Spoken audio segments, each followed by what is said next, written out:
ねえねえマリサ。なんだレイム。ジョージ・リンチって知ってる？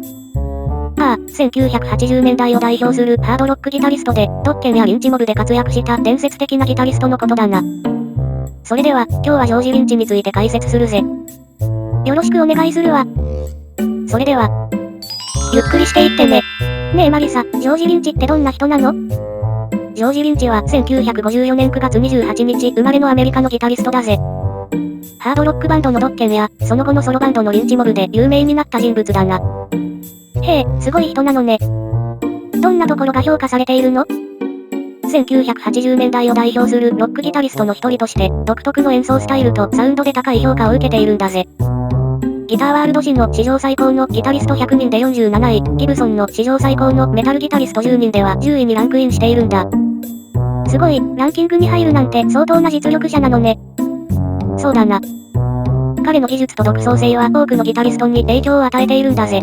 ジョージ・リンチの生まれた場所とか、若い頃のことを教えて。ジョージ・リンチは1954年にワシントン州のスポケーンで生まれたんだぜ。1971年から1975年まではカリフォルニア州の小さな町オーバーンを拠点にしていたんだ。へえ、アメリカの西海岸で育ったのね。どんな環境で育ったの？スポケーンは自然豊かな場所で、オーバーンも当時は静かな町だったんだぜ。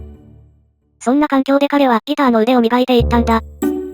若い頃からギターを弾いていたのね。どうしてギターを始めたの？詳しい理由はわからないが、当時はロック全盛期で、多くの若者がギターに憧れていた時代だったんだぜ。彼もそんな時代の影響を受けていたんだろうな。なるほど、時代の流れもあったのね。ジョージ・リンチはどうやってプロのギタリストになったの？彼は1979年にオジー・オズボーンのバンドのオーディションを受けたんだぜ。でも、ランディ・ローズに敗れちゃってな。その後1982年にも再挑戦したんだが、ジェイク・イーリーに決まっちゃったんだ。そうなの？でも諦めなかったのね。そうだな。実はオジーのバンドでヨーロッパツアーのサウンドチェックにも参加してたんだぜ。でも最終的にシャロン・オズボーンがジェイクのルックスを気に入って、ジョージは落選しちゃったんだ。それって相当悔しかったでしょうね。その後はどうしたの？1970年代後半にはザ・ボーイズっていうバンドでハリウッドのサンセットストリップで演奏してたんだぜ。バンヘイレンやクワイエット・ライオットと同じステージで演奏してたんだ。すごい、有名なバンドと共演できたのね。その後はどんな活動をしていたの？ドッケンに加入して、プラチナディスクを連発する大成功を収めたんだぜ。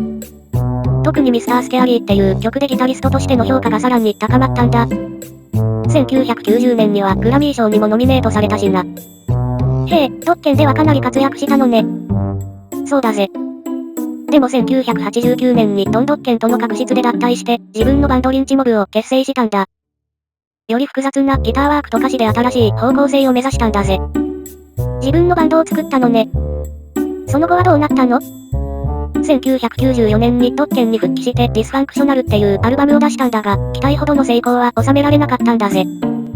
その後も何度かドッケンとリンチモブを行き来することになるんだ。大変な時期もあったのね。2000年代になってからの活動も教えてくれる？2000年代に入ってからは様々なプロジェクトに挑戦してるんだぜ。2003年には元ドッケンのベーシスト、ジェフ・ピルソンとリンチ・ピルソンを結成したり、ジョージ・リンチグループでジェイレノのトゥナイトショーに出演したりしたんだ。すごく精力的に活動してるのね。そうだな。2014年には KXM っていうスーパーグループを結成したり、2015年にはストライパーのマイケル・スウィートとスウィート&リンチを結成したりと、次々と新しいプロジェクトを立ち上げてるんだぜ。新しいことにもどんどん挑戦してるのね。最近はどうなの？2023年にはザ・バニッシュメントっていう新プロジェクトを始動させて、マシーン&ボーンっていうアルバムをリリースしたんだぜ。フィルターのリチャード・パトリックとのデュエット曲なんかも収録されてるんだ。まだまだ意欲的に音楽活動を続けているのね。ジョージ・リンチはどんなギターを使っていたの？1986年以前は主にシャーベルとクレーマーのギターを使っていて、特にタイガーストライプ模様のギターが有名だったんだぜ。その後は ESP ギターズと契約を結んでいるんだ。へえ、ESP のギターをずっと使ってるのね。特別なモデルとかあるの？そうだな。スカル&ボーンズっていう愛称でマムって呼ばれてた特注ギターは、ジョン・ジェイ・フロック・ガルシアっていうアーティストがデザインして作ったんだぜ。ESP と契約してたから、ヘッドストックに ESP のロゴが入ってるんだ。すごく個性的なギターね。他にはどんなモデルがあるの？神風、タイガー、スカル&スネークス、フレイムボーイ、ニュースーパー V、ウルトラトーン、サーペントなど、たくさんのシグネチャーモデルがあるんだぜ。特にウルトラトーンは彼が初めて自分でデザインしたギターなんだ。たくさんのモデルがあるのね。アンプはどんなものを使ってるの？マーシャル、ソルダーノ、ボグナー、ディーゼルなど、様々なアンプを使ってきたんだぜ。2005年のツアーではランドールドラゴンっていうチューブヘッドを主に使ってたな。これは初期のドッケン時代に使ってたマーシャルプレキシに似たデザインなんだ。音作りにもこだわってるのね。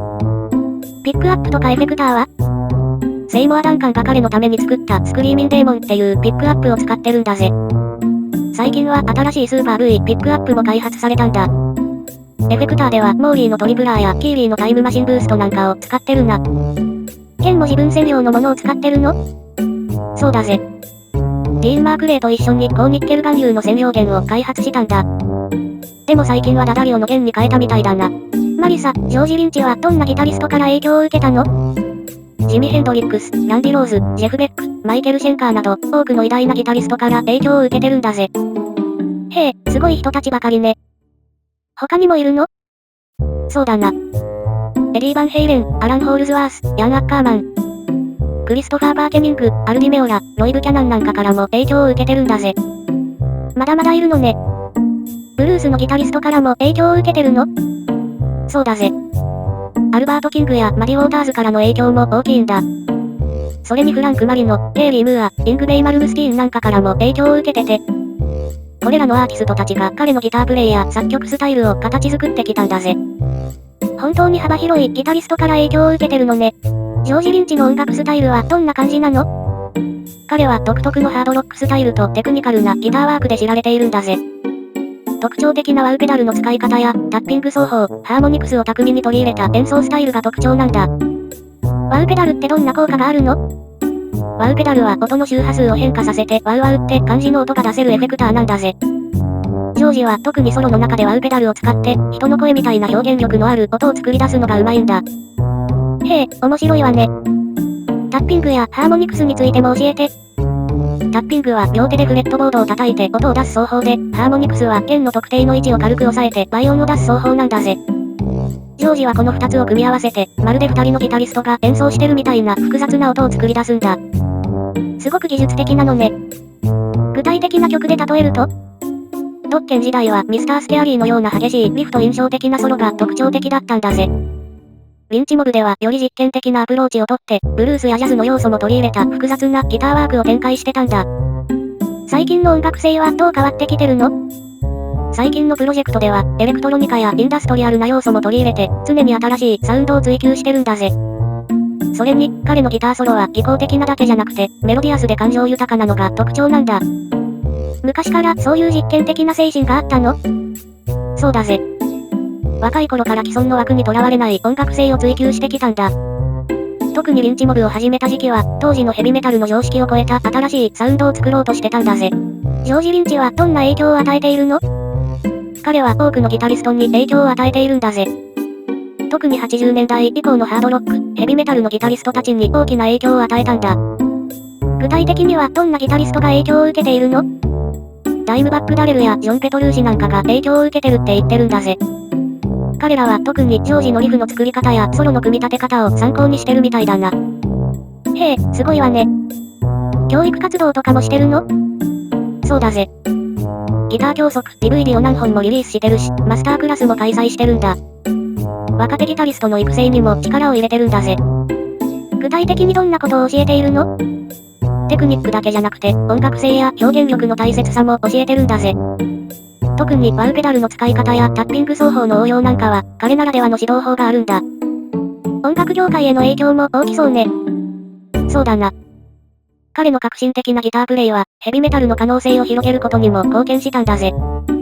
今でも多くのミュージシャンが彼のプレイスタイルを研究してるんだ。